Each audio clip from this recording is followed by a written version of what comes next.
बिस्मिल्लाहिर्रहमानिर्रहीम। अस्सलाम वालेकुम। Welcome to it's teacher time channel. Please subscribe this channel. आज मैं आपके लिए मैथ्स की एक नई वीडियो के साथ हाजिर हूँ। मल्टीप्लिकेशन मैथ, इसकी मेरे पास बहुत रिक्वेस्ट आई हैं। पहले हम समझते हैं कि मल्टीप्लिकेशन है क्या। मल्टीप्लिकेशन मुस्तकिल एडिशन, एक ढेर सारे नंबर्स का, एक जैसे नंबर्स का एडिशन करने को कहा जाता है। लेकिन ये एडिशन का फास्ट तेज़ तरीन तरीका है। जैसे अगर हमारे पास 3 + 3 + 3 है तो इसका आंसर 9 है, लेकिन अगर हम इसको मल्टीप्लाई के ज़रिए करें तो 3 3 ज़ा 9 जल्दी से आंसर आ जाता है। मल्टीप्लिकेशन ग्रुप में की जाती है, जिसके लिए रूल ये है कि तमाम एलिमेंट्स, अगर आप कॉलम और रो में कर रहे हैं तो उनमें जो एलिमेंट हैं वो सेम होने चाहिए।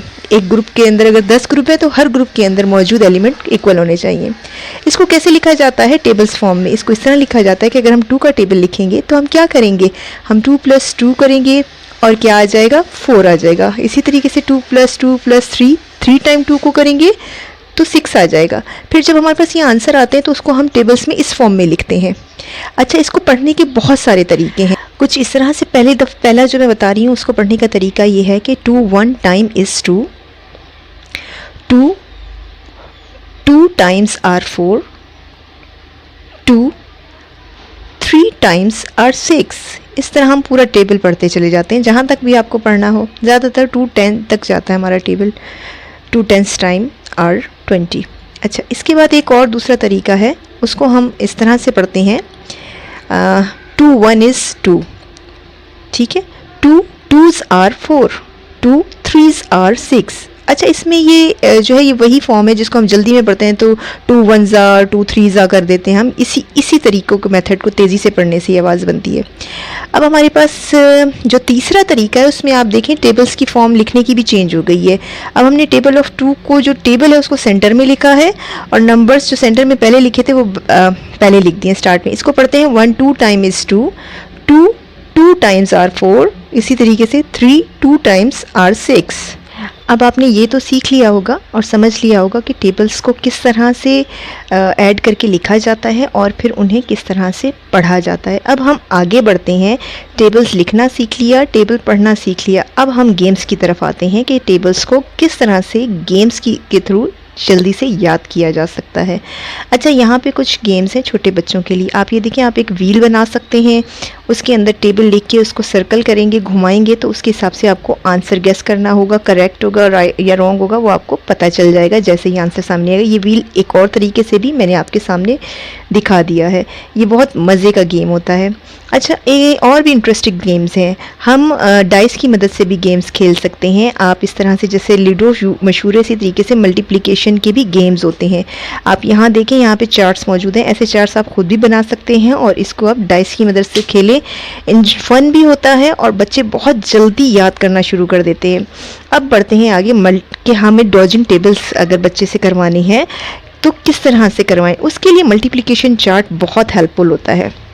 आपने क्या करना है, नेट से कहीं आप जाके मल्टीप्लिकेशन चार्ट को अपलोड कर लें और उसका प्रिंट निकाल लें। प्रिंट निकालने के बाद मैं आपको बताती हूँ कि उसको इस्तेमाल कैसे किया जाता है, आप उससे प्रैक्टिस कैसे करवाएंगे या करेंगे। ये चार्ट ना सिर्फ बच्चों के लिए, बड़ों के लिए भी बड़ा हेल्पफुल साबित होता है। अगर टीचर्स इसे अपनी क्लासेस में ऐड कर लें, और मेरा ख्याल है करती ही होंगी, तो ये बहुत हेल्पफुल होता है बच्चों की डॉजिंग टेबल्स लर्निंग में। अच्छा, इसके लिए किया क्या जाता है कि हम यहाँ पे एक चार्ट लेते हैं। अब ये देखिए, हमने लिया 6 7 टाइम्स, हम मालूम कर रहे हैं 6 7 टाइम्स। तो हमने क्या किया, एक तरफ से 6 के टेबल को और दूसरी तरफ से उसके दूसरे फैक्टर 7 को सर्कल कर लिया। अब हम अपनी फिंगर्स को लेके जाएंगे राइट तरफ और उधर से डाउन बॉटम की तरफ। तो देखें, ये दोनों आके जिस पॉइंट पे मिलेंगी उस पॉइंट को हम सर्कल कर देंगे। इस पॉइंट को हमें पता चल जाएगा कि 6 7 times are 42। The answer is 6 7s are 42। ठीक है, ये बहुत इंटरेस्टिंग होता है। इस चार्ट को तो डेली घर में भी इस्तेमाल करें और स्कूल में भी इस्तेमाल करें। अब मैं ये बताऊंगी कि टेबल्स जो हैं वो, सबसे अहम बात तो ये है कि टेबल्स आप बच्चों को शुरू से याद करवाना शुरू कर दें। इवन उन्हें मल्टीप्लिकेशन की सेंस है, एडिशन की सेंस है या नहीं है, ये एक ओरल थिंग है। आप इनको यहाँ पे रट्टा भी काम आ सकता है, आगे जाके आप उन्हें बेशक समझा कि इसके बिहाइंड कौन से मेथड्स हैं, मल्टीप्लिकेशन क्या, एडिशन क्या है, मल्टीप्लिकेशन क्या है। मगर इनिशियली आप टेबल्स याद करवाना शुरू कर दें। इनडायरेक्ट प्रिपरेशन है ये, इसको आप अपने घर के बेशक फ्रिज पे लगा दीजिए। टेबल्स जो भी याद करवाना है उसका प्रिंट निकालिए, लगाइए, कबर्ड पे लगा दीजिए, वॉल पे लगा दीजिए, और चलते फिरते ये टेबल्स आपको खुद पढ़ने होंगे। ये मैं आपको एक सीक्रेट बता रही हूँ। आप बुलंद आवाज़ में टेबल पढ़ती रहें, आपके बच्चों के कानों में जाएगी आवाज़, और एक टाइम आएगा पोएम की तरह वो आपके साथ पढ़ना शुरू हो जाएंगे। और इस तरह से ये जो मेमोराइजेशन है ये फॉर एवर लॉन्ग लास्ट होती है। फिर जब मैथ्स के क्वेश्चन सॉल्व करेंगे तो इनके लिए टेबल्स बिल्कुल इस तरह होंगे जैसे उन्हें बाय डिफ़ॉल्ट उनके अंदर मौजूद हैं। Thank you very much. I hope आपको ये वीडियो पसंद आई होगी। Please don't forget to subscribe it and like this video and do share. Thank you very much.